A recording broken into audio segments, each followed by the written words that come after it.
Beneath the tranquil waves of the endless ocean, there existed a kingdom hidden from human eyes.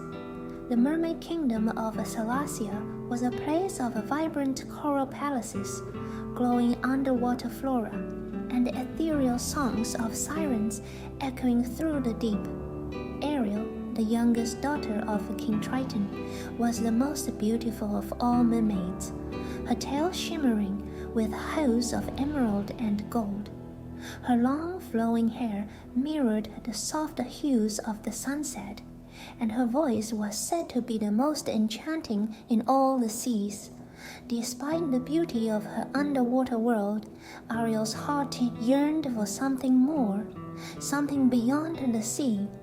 The ocean, vast as it was, felt like a cage, and the mermaid longed to explore the unknown. Her secret visits to the surface became more frequent as she watched the humans from afar, their lives filled with the freedoms that she craved.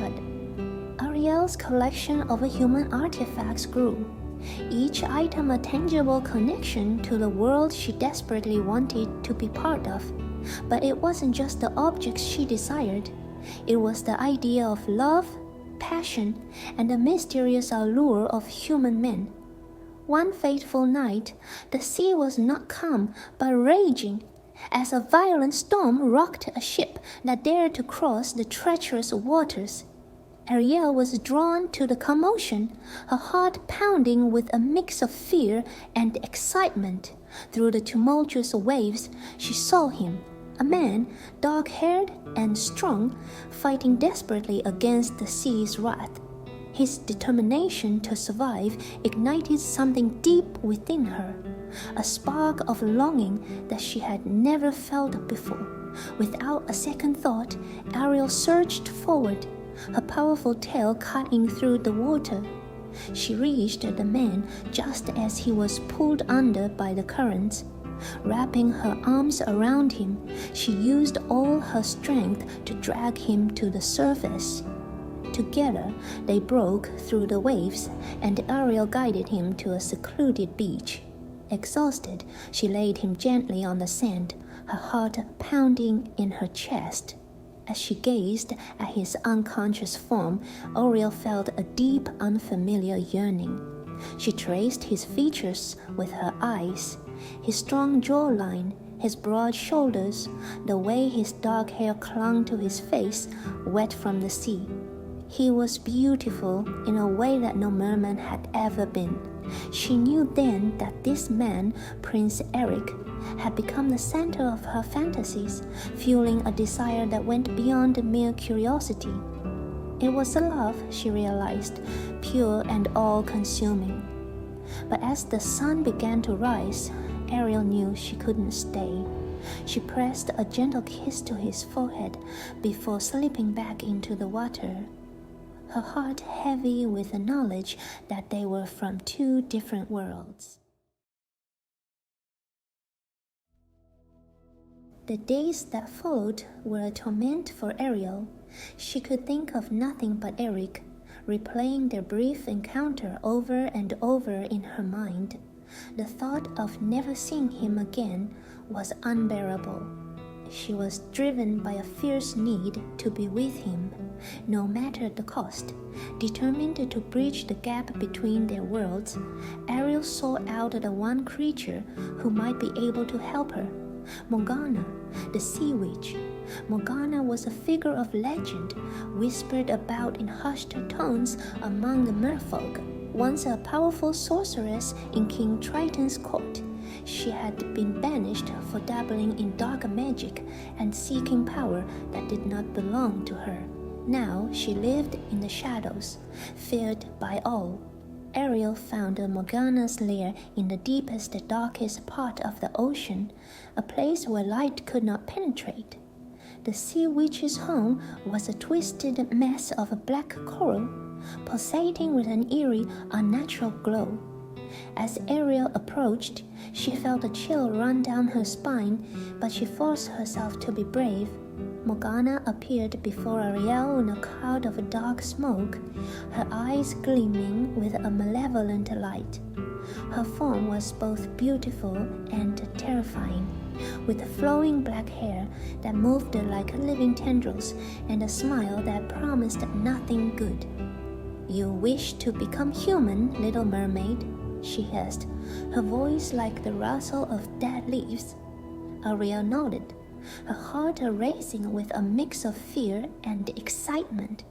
She knew the risks, but her love for Eric was worth any price. The witch's smile widened, her sharp teeth glinting in the dim light. "It will cost you dearly. I will grant you legs, but in return, I will take your voice, the very thing that makes you unique among all creatures of the sea." Ariel hesitated. Her voice was her most prized possession, the one thing that defined her, but her love for Eric was stronger than her fear of losing it. She agreed to the deal, her decision final. With a wave of Morgana's hand, Ariel felt a burning sensation as her tail split into legs. The pain was unlike anything she had ever experienced, searing through her body like fire. She tried to scream, but no sound escaped her lips. Morgana had taken her voice, leaving her voiceless, naked, and alone on the shore, a woman bound to the land, but marked by the sea.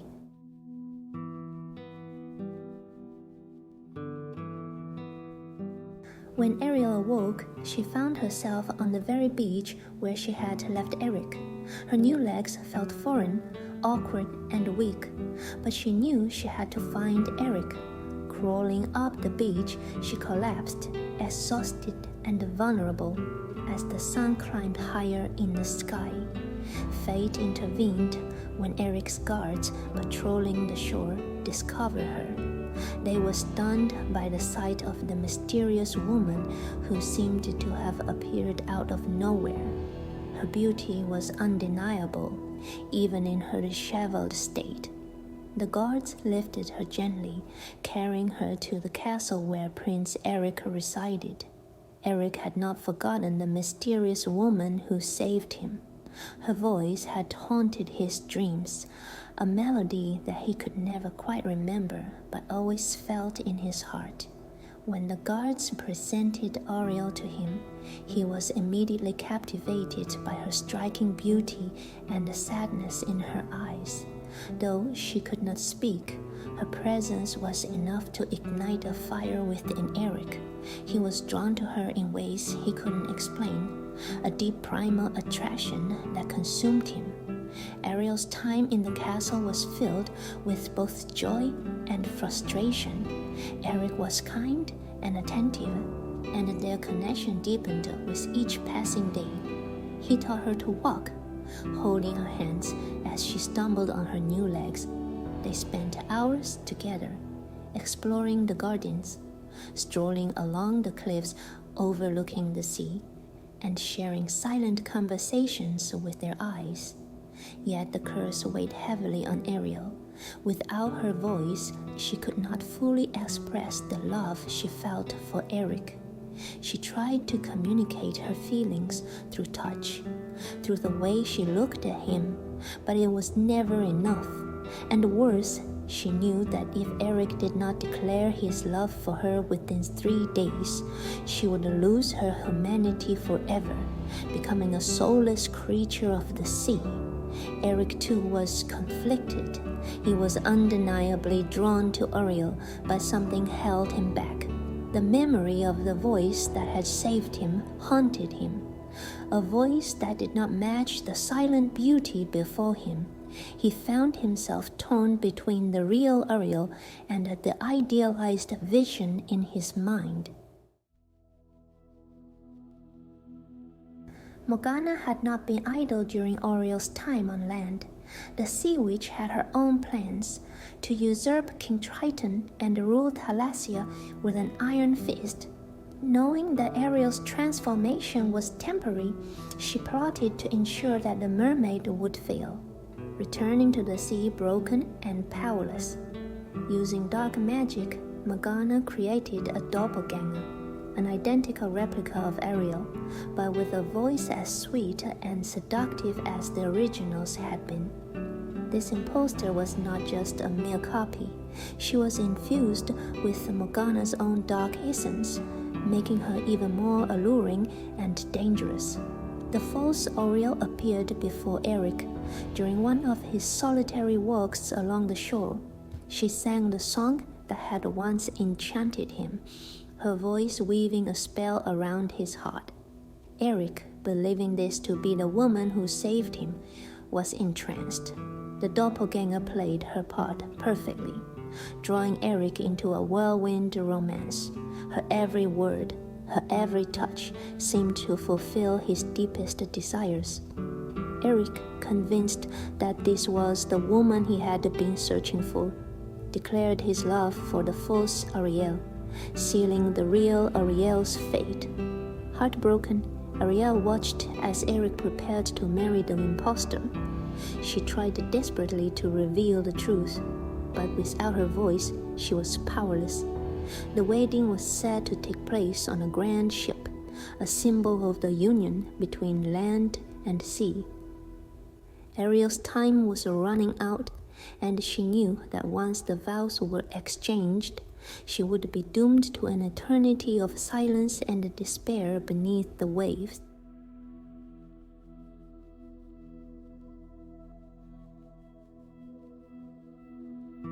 The day of the wedding dawned brightly, but Ariel's heart was heavy. She watched from afar as Eric prepared to marry the false Ariel, Morgana's creation.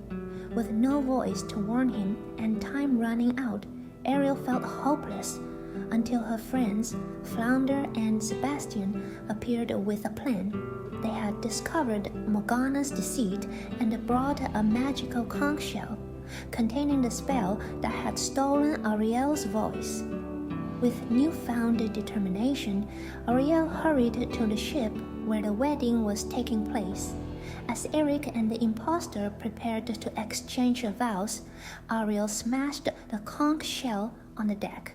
The shell shattered, releasing a wave of magic that exposed the impostor as a dark creation of Morgana. Ariel's voice returned in a burst of song, the same melody that had saved Eric's life during the storm. Eric turned, recognizing the voice he had been searching for and realizing the truth. He rushed to Ariel, his heart full of regret and love. "It was you all along," he whispered, taking her hands. "I'm sorry for not seeing it sooner." Ariel's eyes filled with tears, but they were tears of joy. "I love you, Eric," she whispered back, her voice now strong and clear. At that moment, King Triton appeared, having witnessed his daughter's bravery. Moved by her love and sacrifice, he granted Ariel her wish, transforming her legs into a permanent part of her, allowing her to live with Eric on land while still retaining her connection to the sea. The wedding became a true celebration of love, with Ariel and Eric united at last, surrounded by friends from both worlds. As they kissed under the setting sun, the sea sang in harmony, carrying their love across the waves. Ariel had found her place in both the ocean and the world above, living happily ever after with her true love.